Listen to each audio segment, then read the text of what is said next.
मदर्थे त्यक्त दैहिका।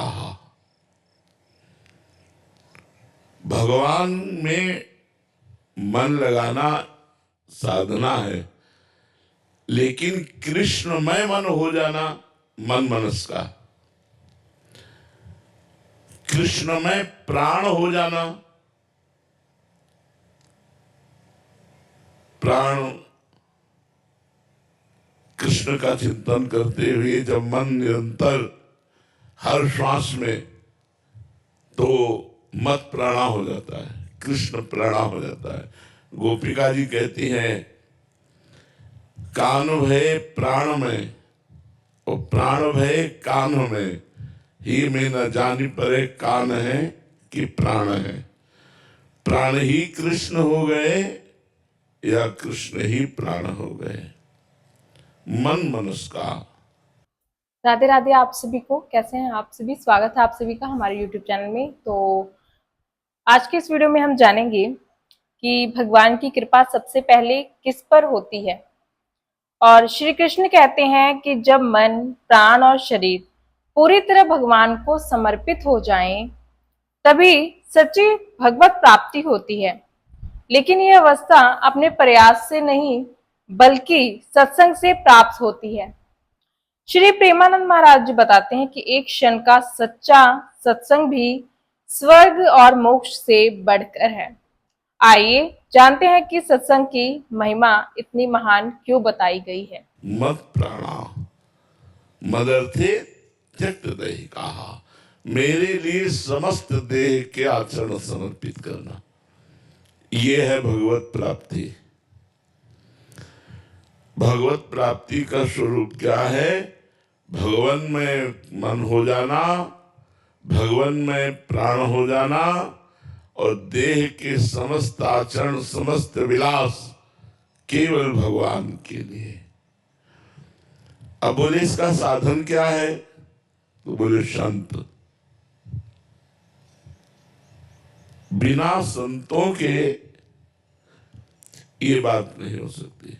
अगर संत संग नहीं मिला तो मन मनस का, मत प्राणा मदर्थे त्यक्त दैहिका, ये स्थिति नहीं आ सकती।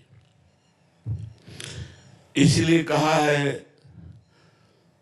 तुलयाम लवेना पिन्ना स्वर्गम ना अपुनर्भवम, भगवत संग संगस्य मर्त्यानाम किमुताशिषा। तुलना नहीं की जा सकती संत संग से, मोक्ष सुख की भी, स्वर्ग सुख की भी और मृत्युलोक के सुख की। अगर ये तीनों सुख मिला दिए जाए तो भी संत सुख के बराबर नहीं। जो भगवत प्रेमी महात्माओं का संग है उसके बराबर नहीं। तात स्वर्ग अपवर्ग सुख धरी तुला एक अंग, तूलन ताय सकल मिली जो सुख लव सत्संग। लव मात्र, क्षण मात्र के सत्संग से जो हमें लाभ मिलता है और कहीं किसी से नहीं मिल सकता। संत का स्वभाव होता है सबका मंगल करना। जो पैसा चाहना, मान प्रतिष्ठा चाहना, भोग चाहना, यश कीर्ति चाहना, जा ही ना चाही कबो कछु, चाह जिसके अंदर मिट गई है वही संत है। महाराज जी बताते हैं कि गोपियों का मन, प्राण और जीवन सब कुछ श्री कृष्ण में ही समर्पित था। उनके लिए भगवान केवल पूजा का विषय नहीं बल्कि उनका जीवन थे। यही वास्तविक भगवत प्राप्ति है। लेकिन ऐसी अवस्था कैसे मिले? भगवान स्वयं कहते हैं कि बिना सत्संग के यह संभव नहीं। सच्चे संत हमारे मन को संसार से हटाकर भगवान की ओर लगा देते हैं। इसलिए शास्त्रों में एक क्षण के सत्संग को भी अनमोल बताया गया है। चाह मिटी, चिंता मिटी, मनवा बेपरवाह, भगवत चिंतन परायण महापुरुष। ठिकरी फारी फकनी करे ताको नाम फकीर। जिस फिक्र माने होती चिंता, चिंता को ही मिट्टी में मिला दिया, कोई चिंता नहीं, कोई चाह नहीं। बोले संत सबका मंगल करते हैं। अगर वो गुस्सा हो जाए, साप दे दे, तो भी तुम्हारा मंगल होगा, मंगल नहीं हो सकता। जैसे देवर्षि नारद जी गुस्सा हो गए नलकूबर मणिग्रीव के ऊपर, नंगे नहा रहे थे गंगा जी में, शराब भी पिए थे और अप्सराओं के साथ खेली कर रहे थे। देवर्षि नारद जी ने देखा देवताओं में सर्वश्रेष्ठ कुबेर के पुत्र होकर मदिरा पान करके भगवती गंगा में ऐसे निर्वस्त्र स्नान करना, इनको दंड की जरूरत है। बहुत बड़े हैं, इनको कोई दंड दे नहीं सकता। कुबेर के पुत्र है, त्रिभुवन का खजाना कुबेर के पास है, धनाध्यक्ष कुबेर। अप्सराएं तो डर कर वस्त्र धारण करके चरणों में गिर पड़ी, पर वो नशे में उन्मत्त गर्भ में खड़े रहे। प्रणाम कर लेते तुरंत तो शायद बच जाते।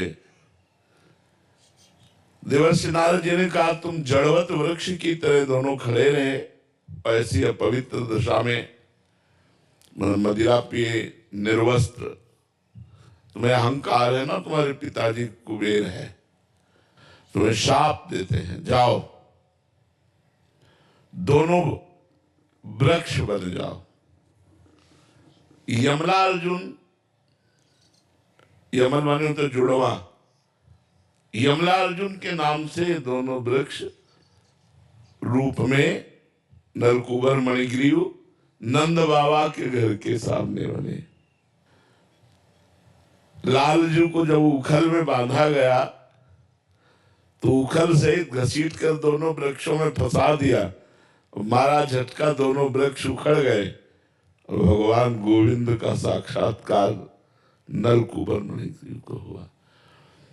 ऐसे हम बलराम कहे कि साफ कहे, मुनिन कर क्रोधो मुक्तिदातार। अगर कोई साधु महात्मा गुस्सा हो करके कुछ कह भी दे तो परिणाम उसका मंगल होगा, क्रिया मंगल होगी। अब अमंगल क्रिया कहां, कुबेर के पुत्र पेड़ बने खड़े हैं, लेकिन परिणाम मंगल होगा, भगवान की उनको प्राप्ति हुई। तो संत का संग सबका मंगल करता है। केवल इतनी ही बात नहीं, संतों में भगवान के भजन से ऐसी शक्ति आ जाती है कि उनका संस्पर्श जिसको हो गया उसको मालूम भी नहीं चलेगा और उसको भगवत प्राप्ति हो जाएगी।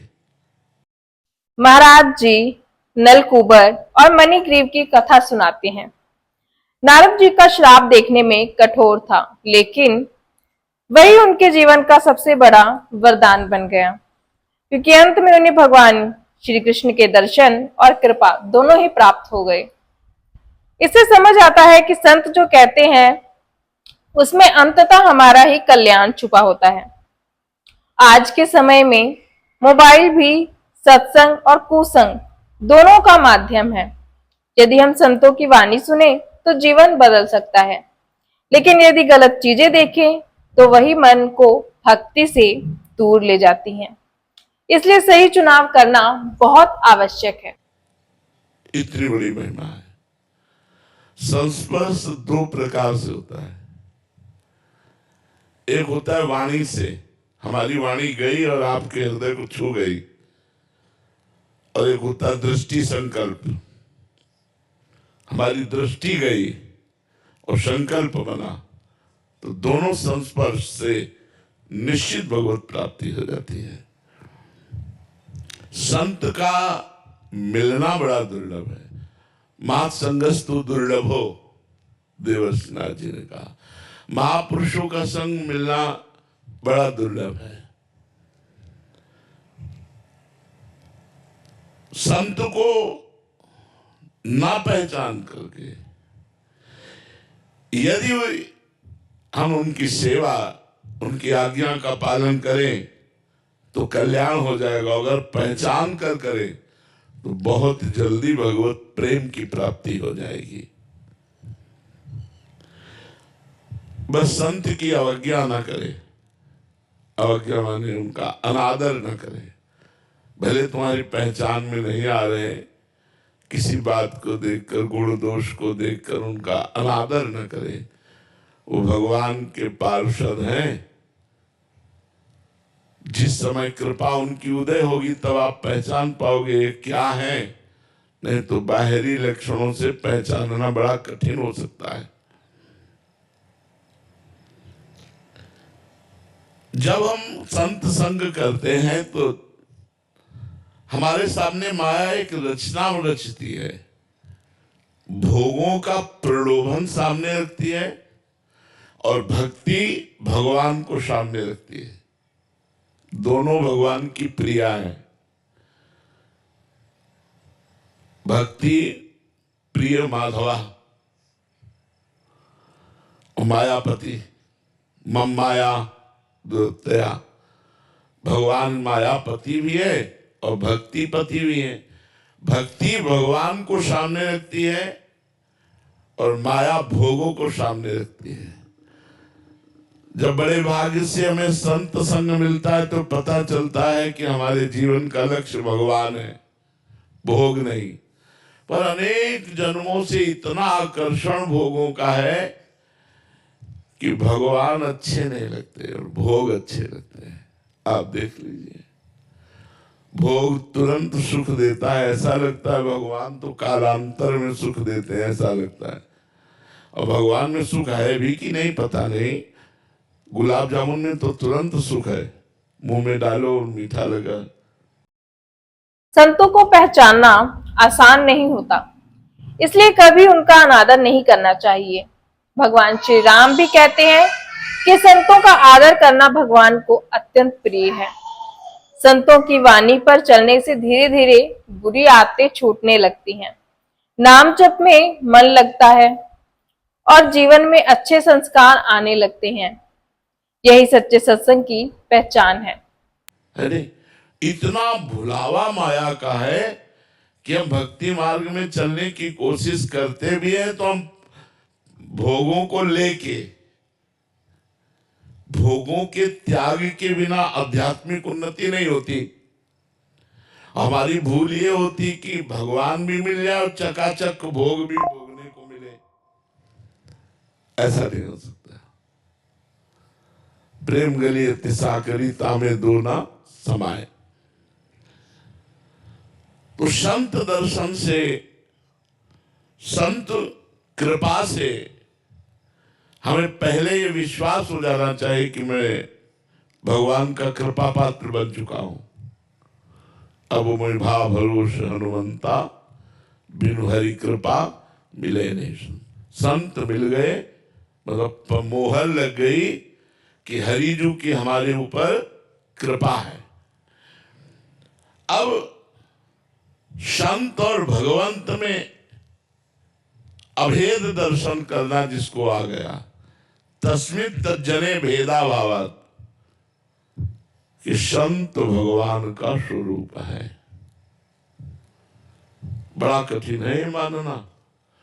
भगवान जब सबरी जी को उपदेश कर रहे हैं नवधा भक्ति का, तो उसमें कह रहे सातो समूह मोहि मैं जग देखा, मोते अधिक संत कर लेखा।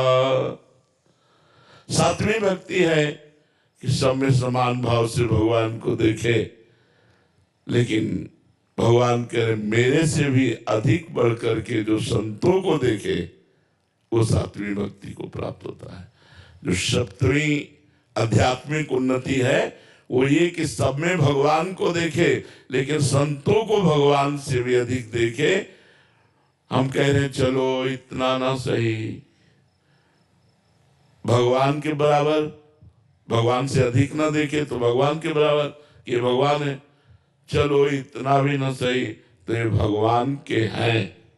इतना तो हम मान ही सकते हैं यार कि ये भगवान के जन है। तो जैसे हम भगवान की हर वस्तु का आदर करते हैं, प्रसाद है, प्रसादी वस्त्र है, फूल है, माला है, तुलसी है, चरणामृत है आदि भगवान का, ऐसे हम तो हमारा लोक परलोक दोनों बन जाए, दोनों मंगल हो जाए।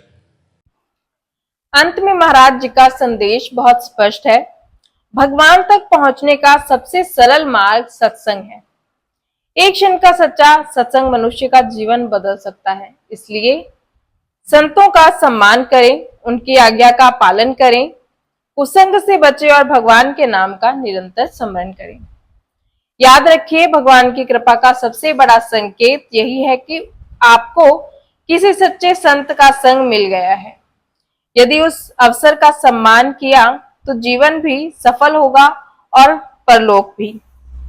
तो अगर आपको हमारा ये वीडियो अच्छा लगा हो तो प्लीज वीडियो को लाइक कीजिएगा, शेयर कीजिएगा और चैनल को सब्सक्राइब कर लीजिएगा। कमेंट में आप राधे राधे या फिर आप अपना कोई भी सुझाव लिख सकते हैं। और तब तक के लिए राधे राधे, मिलते हैं हम हमारे नेक्स्ट वीडियो में। तो बोलिए श्री राधा वल्लभ लाल की जय।